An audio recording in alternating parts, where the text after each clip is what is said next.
Hosted by you/foreverplane70101. My 17M parents were young when they got married. My mother, 38F, is a stay-at-home mom and works part-time, while my dad, 40M, is a software developer. I am the oldest of 4 siblings. I have been treated like the black sheep of the family for as long as I can remember. Birthdays never meant anything, just a cupcake from my mom and no presents. I wasn't allowed to have friends over. Christmas was never something I looked forward to. At most, I would get some socks while I watched my dad, aunts, uncles, and grandparents give my siblings gifts, new bikes, the latest fashionable clothes, phones, game consoles, games, you name it, they got it. The same went for their birthdays, big parties where their friends and family would show up and shower them with gifts. I was never allowed on family trips or vacations. I was left behind to stay with my grandparents, who were strict about everything I did. Sometimes, they would even call someone else to pick me up when I was supposed to stay with them. My mom got a part-time job when I was 13, and sometimes she would ask if we could just spend the day together while my dad and siblings were out, even if it was just to get ice cream. When I was home, I mostly stayed in my room and studied. It didn't matter how well I did in school or sports, my dad showed no interest. I was able to earn some money by tutoring, and I eventually managed to get a part-time job at a food court and a grocery store, which meant I spent less time at home. Over the years, my mental health got worse and worse because I was trying to maintain good grades, perform well in sports, and work 2 part-time jobs. My mom helped me find a therapist, who has been a great help. Yesterday, I came home from work late, tired, and just wanting to go to bed. I opened the door to hear my mom arguing with my dad and aunt in the living room. I could hear my aunt saying that I should be more grateful toward my dad. Then they saw me standing in the doorway and stopped talking. My mom and dad looked like they had seen a ghost, while my aunt announced, "And in comes the bastard." I was shocked to hear her say that. I knew she didn't like me and mostly ignored me when we were in the same room, but I got angry and just asked her to repeat what she had said. My dad quickly stopped her, but no, I wanted to know what I should be grateful for. So I asked what was going on. No one said anything for a while, so I asked again, grateful for what?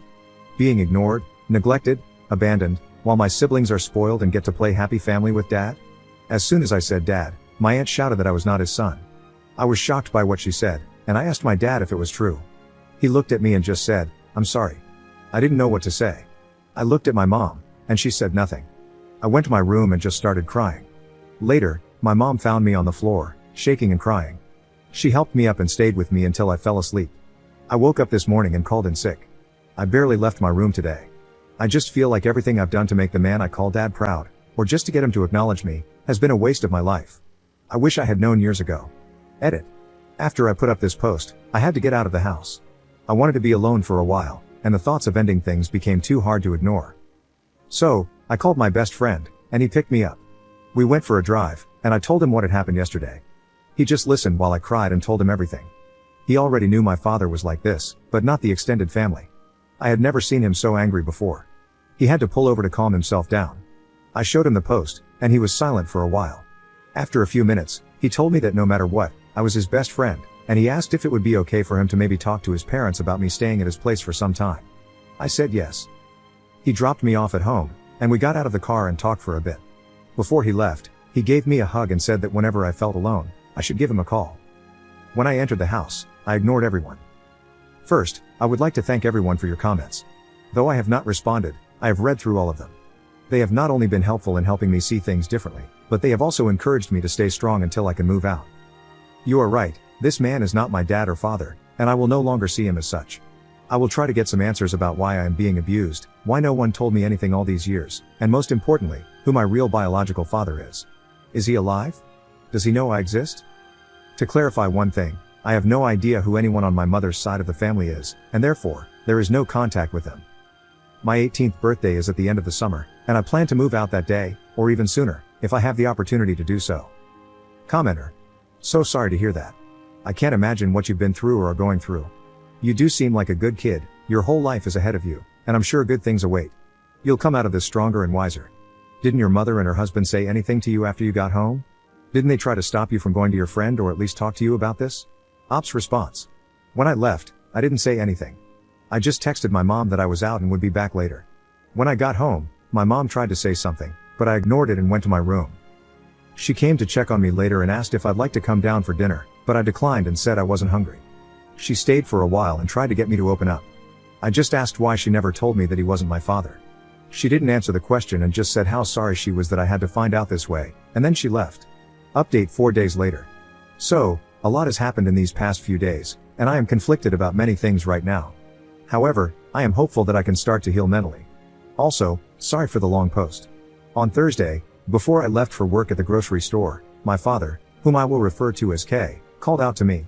I responded by saying, yes, his first name. He looked confused because I have always called him Dad before. After a bit of silence, I bluntly asked, what? He didn't respond and just told me it was nothing, so I went to catch the bus.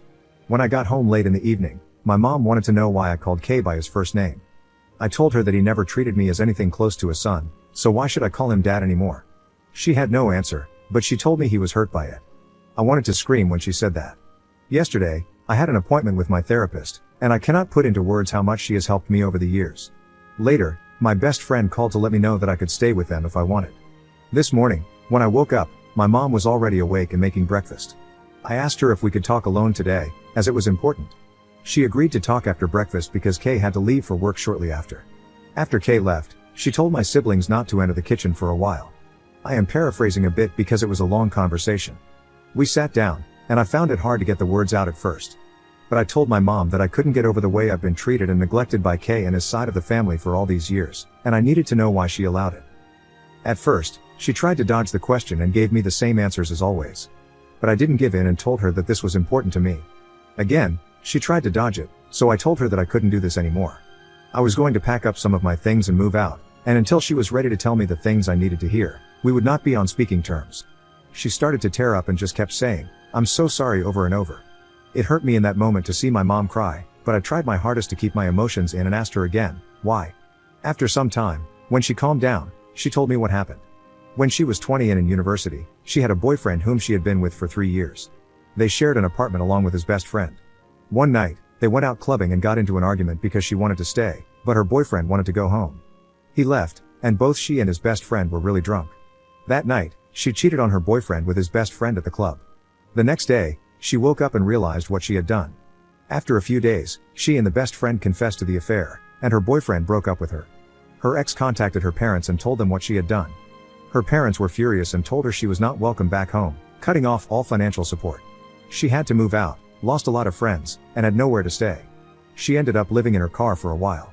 When she found out she was pregnant, she didn't know what to do. She went back to the apartment to find that her ex and his best friend no longer lived there.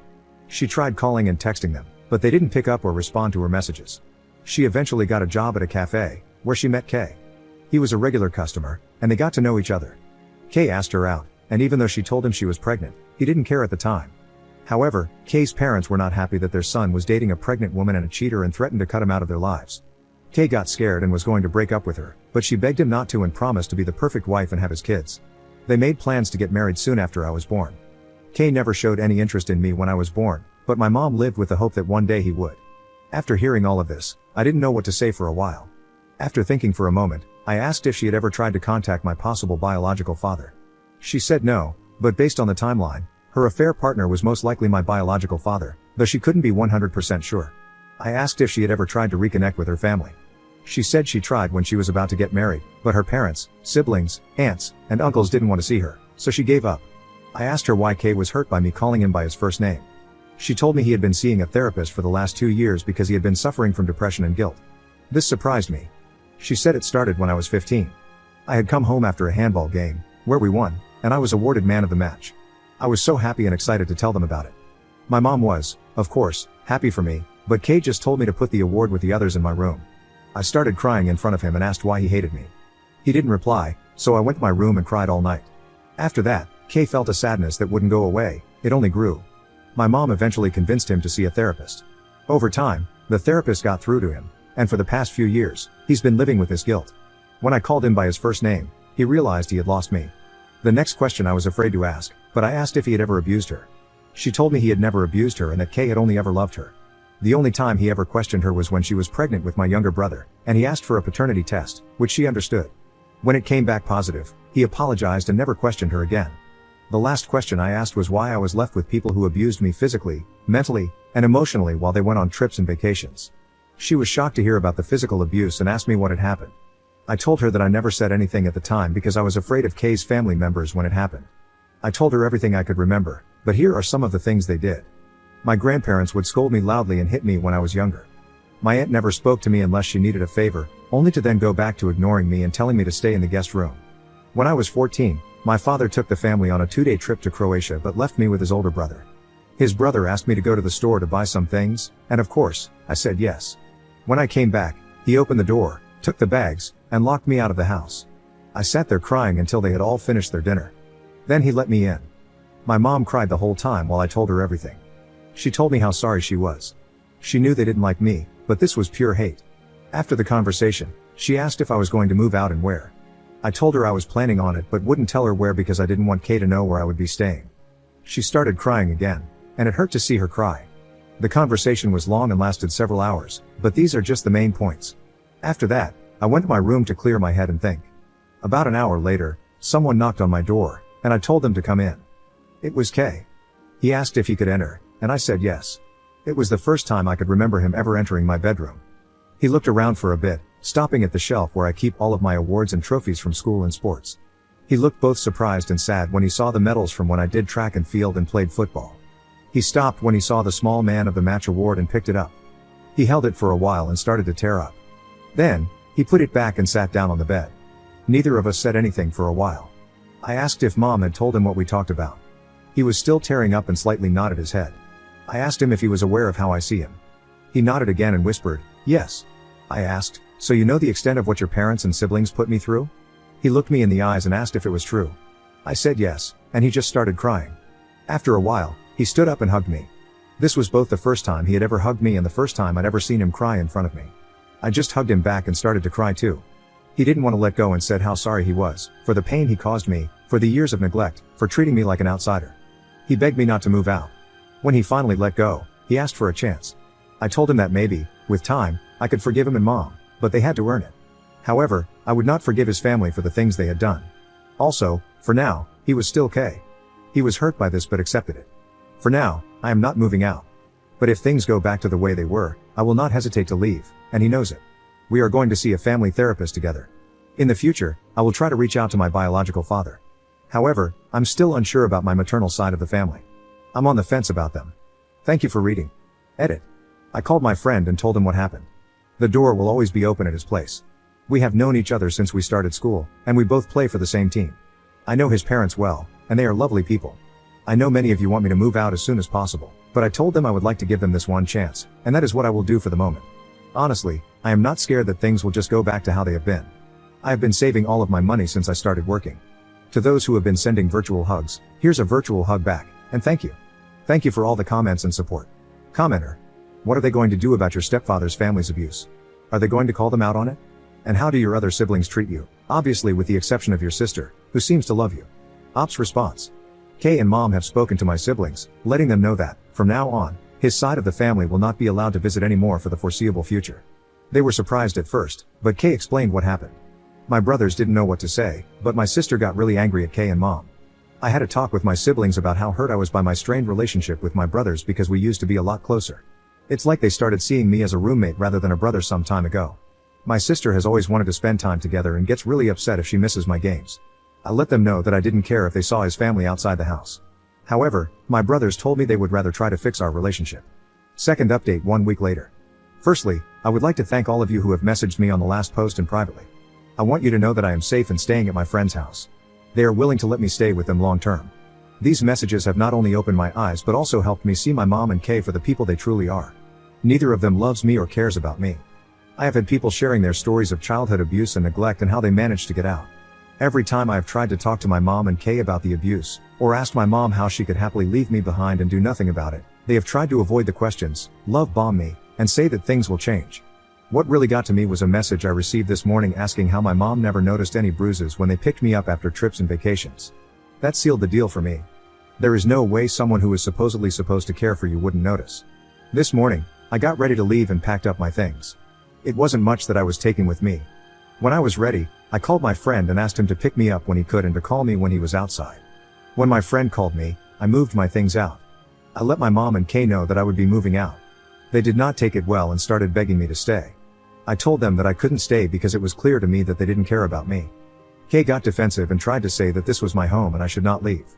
I asked him why, after 2 years of therapy, he has remained the same. How come, even though I tried my best, I was still treated like an outsider? He didn't say anything. I asked my mom why she let this go on for years without doing anything to stop it. Again, she didn't say anything. My brothers weren't home, so I went to say goodbye to my sister. It was really hard because she is the only one who has ever treated me with genuine kindness and love. I talked with her a bit, and when I told her that I was leaving, she looked so sad. It was harder than I thought to say goodbye to her. When I got to his car, I just broke down. We drove around for a bit before we got to his place. His dad helped me get settled in the guest room. My friend told his parents about the posts. They asked me to tell them everything, and I did. His parents talked in private for a bit and then let me know that they would rather have me stay with them long term than go back. Again, thank you for everything. Third update 1.5 months later. Just want to give an update on how I'm doing ever since I left. My best friend and his family have been nothing but wonderful. They have taken me in as their own and shown me nothing but love, kindness, and understanding. I appreciate everything they have done to make me feel safe and loved. I have met with my mom and siblings on a few occasions, but never at my old home or at my friend's house. I have made it clear that I will never step foot inside there again, and it took my mom some time to realize that. She stopped asking me to come back after I ignored her for a few weeks. I have switched therapists because I felt like I needed a fresh start in dealing with all of this. And yes, therapists are mandatory reporters in my country. I learned that after my first appointment, when the therapist contacted the police and reported my old one. K and some of his extended family have tried to reach out via texts. Some have offered their apologies, while others just sent insults. It's not hard to figure out why. Those have been blocked. To those who apologized, K's parents, brother, and his family, I replied with a simple, I accept your apology, but I do not forgive you. That may never happen, and it will be on my terms.